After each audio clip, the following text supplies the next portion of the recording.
Field marshal Asim Munir साहब हैं, इनके हवाले से बार बार जो प्रोपेगेंडा इंडिया की जानिब से किया जाता है। जब आई रिमेंबर कि जब पहलगाम अटैक ये वाला सारा मामला हुआ था, उससे पहले भी इन्होंने उस स्टेटमेंट पे जो उनका कश्मीर के हवाले से था, बड़ा इंडियन मीडिया ने इसको उछाला था, बड़ा अटैक किया जा रहा था वहाँ से। अब दोबारा इस जानिब आना, ये रीज़न क्या समझते हैं आप? हमने एक छोटा सा कमेंट फिलीपीन के बारे में कर दूं। ये नई डेवलपमेंट है। देखिए, क्वाड का मेंबर नहीं है फिलीपीन, लेकिन साउथ चाइना सी में जो सबसे ज्यादा क्लेम बनता है वो फिलीपीन का ही है। और उनका इस हवाले से समंदरी जो झगड़ा है उसमें बहुत ज्यादा फिलीपीन जो है ना वो आगे आगे है। इसलिए हिंदुस्तान ने कहा कि फिलीपीन की बहुत ज्यादा दुश्मनी है, लिहाजा फिलीपीन के साथ दोस्ती की जाए। क्योंकि बाकी आपने देखा South East Asia, West America, सबसे आप देख लें हिंदुस्तान की जिस तरह दूरी हुई है वो सबको तो फिलीपींस की क्या इतनी स्ट्रॉन्ग पोजीशन है कि वो चाइना जैसे स्ट्रॉन्ग हिरीफ का सामना कर सकें? बिल्कुल नहीं है, लेकिन जी बिल्कुल नहीं कर सकते। फिलीपीन का तो उनकी तरफ जाना ही यही है कि एक छोटा मुल्क जो है, फर्ज करें कोई स्टेटमेंट दे देता है हिंदुस्तान के हक में या चीन के खिलाफ बयान दे देता है, तो उसका खूब फायदा उठाने की कोशिश करेंगे। क्योंकि हिंदुस्तान के अंदर ये आवाजें उठ रही हैं कि इस वक्त जो है ना, ये जो 4 दिन का मार करा उसके बाद कोई छोटा बड़ा मुल्क के साथ नहीं खड़ा है। तो वो उनको बहुत ही, जिसको कहते हैं इंटरनेशनल आइसोलेशन है, सफारतकारी जिस तरह नाकाम हुई है, उसके बाद से उनको लग रहा है छोटे छोटे मुल्कों को लेके साथ जाया जाए। इसलिए अटेम्प्ट किया उन्होंने फिलीपीन को साथ ले जाने की, क्योंकि फिलीपीन के बहुत ज्यादा साउथ चाइना सी में इख्तलाफात हैं चाइना के साथ। अभी हम ना देखें, एक जो हम देखते हैं ना कि जो 4 दिन की लड़ाई का हम देखें पोस्ट वॉर फिनोमेना, उसमें एक चीज जो है ना वो fake news at its peak, disinformation, miss information इतनी ज्यादा है कि हिंदुस्तान का मीडिया भी झुंझलाए बैठा है। उनकी आप देख लें जो रूलिंग पार्टी है उनके अंदर इख्तलाफात हैं। फिर वो 4-5 बड़े जो हैं एक दूसरे पे अब शुरू हो गया ब्लेम गेम का सिलसिला।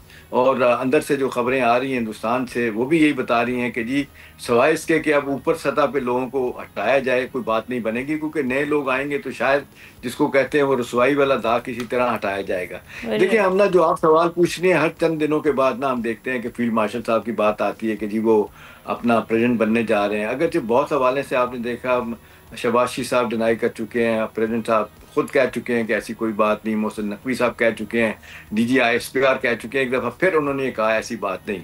असल में सारा कुछ जो है ना, हिंदुस्तानी मीडिया जिस तरीके से बहुत ज़्यादा भुखला गया है, बदनाम है, ये तवज्जो हटाने के लिए सब कुछ किया जाता है कि जी वो फील्ड, अभी देखें एक कॉमन सेंस की बात है आमना, आपको भी समझ आती है, मुझे भी समझ आती है। फील्ड मार्शल के तौर पे जो उनको आप देख लें पिज़राई मिली है, जिस तरीके से एक सक्सेस स्टोरी फील्ड मार्शल बने हैं, और जो इस तक एक मोस्ट पावरफुल आदमी है, वो उन्हें क्या जरूरत है कि वो फील्ड मार्शल अपना उधर छोड़ के और रिटायर होने के बाद जाके प्रेसिडेंट हाउस में बैठ जाए जहाँ पे कोई इख्तरार भी नहीं है। तो ये कभी भी ऐसी बात नहीं है ना, उन्होंने खुद कहा था, ये बातें चलाई गई थी कि जी शायद वो बीमारी की सूरत में आ रहा था, अपना आसिफ जरदारी की साहब की सूरत में कि जी बीमार है तो शायद उसकी रिप्लेसमेंट हो, तो ऐसी बात नहीं। बाकी आप ना देखें ना, ये फिर एक खबर एक जिसको आप खुद बता रही हैं कि डिनाई किया हिंदुस्तान ने कि जी पुंछ सेक्टर में जो ना सीज फायर लाइन जो है ना उसकी वायलेशन नहीं है, कतई तौर पर नहीं है। अब हमारा जिस तरीके से दोनों हम देख रहे हैं कि जो DG है एमओज हैं हिंदुस्तान के पाकिस्तान के, मुसलसल राब्ते में है। मुझे इस बात का पता है कि वो दोनों चाहते हैं डीएस्केलेशन हो, क्योंकि उनको अंदाजा हो गया कि सियासी बयानबाजी और चीज होती है। जो इंडियन मीडिया करता है इसके रोल पे तो ऑलरेडी पूरी दुनिया सवाल उठा रही है, क्रेडिबिलिटी ऑलरेडी हिट हो चुकी है। ये जो भी हालिया क्लैश हुआ था उसके बाद फिर इस तरह की अनप्रोफेशनल मामलात आगे रखना, इससे आपने समझते कि अपना ही मजाक उड़ा देते हैं पूरी दुनिया के सामने। अब तो बिल्कुल लोग यकीन भी नहीं करेंगे, शेराया वाला मिसाल हो जाएगी इनके लिए। हमने देखें, आपके मैं कहें तो और बात है, उनका खुद मीडिया में जो चंद एक अच्छे लोग हैं वो ये बात कर रहे होते हैं, करण थापर जैसे लोग भी ये बात करते हैं कि हमारे मीडिया की गैर जिम्मेदाराना पॉलिसी की वजह से हिंदुस्तान आज बदनाम है। कोई भी शख्स बात मानने के लिए तैयार नहीं, हिंदुस्तान मीडिया जो कह रहा है।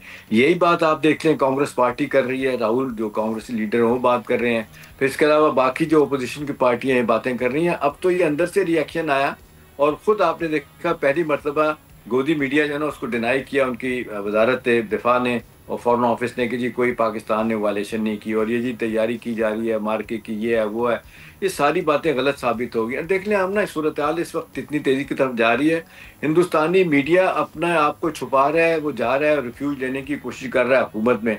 हुकूमत को नजर आ रहा है कि जिन पे पैसा खर्च किया गया था अडानी को देख लें, अंबानी को देख लें, जिनका कोई तल्लुक वास्ता मीडिया ने सही है, वो कॉर्पोरेट सेक्टर सारा जो उन्होंने जो है मीडिया को खरीद लिया है। वो जिस तरीके से आपने देखे बड़े बड़े कॉन्ट्रैक्ट मोदी साहब जो इन लोगों को दिलवाते हैं, चाहे राफेल का ठेका है और मामलात हैं, उनसे फायदा उठाते हैं कि मीडिया उनके हक में बातें करें। लेकिन ये जोर से ज्यादा जो कहते हैं ना मसाला पड़ गया, इतना झूठ बोला गया है कि अब लोगों ने इनकार कर दिया है इनकी बात को मानने के लिए। तो ये मेरा ख्याल है काउंटर प्रोडक्टिव है सारी की सारी इनकी मूव। तो हिंदुस्तान को सोचना चाहिए कि भी वो हथकंडे जो जिनका नुकसान हुआ, उनकी सालमियत पे बात हुई, जिस तरह सफारतकारी के मैदान में, सियासी मैदान में और लड़ाई करके भी आपने देख ली, तो अब उनको चाहिए कि कोई और तरीका इख्तियार करें, कोई नई पॉलिसी यहाँ झूठ लेके सामने आए तो शायद कोई लोग उनको सुने के।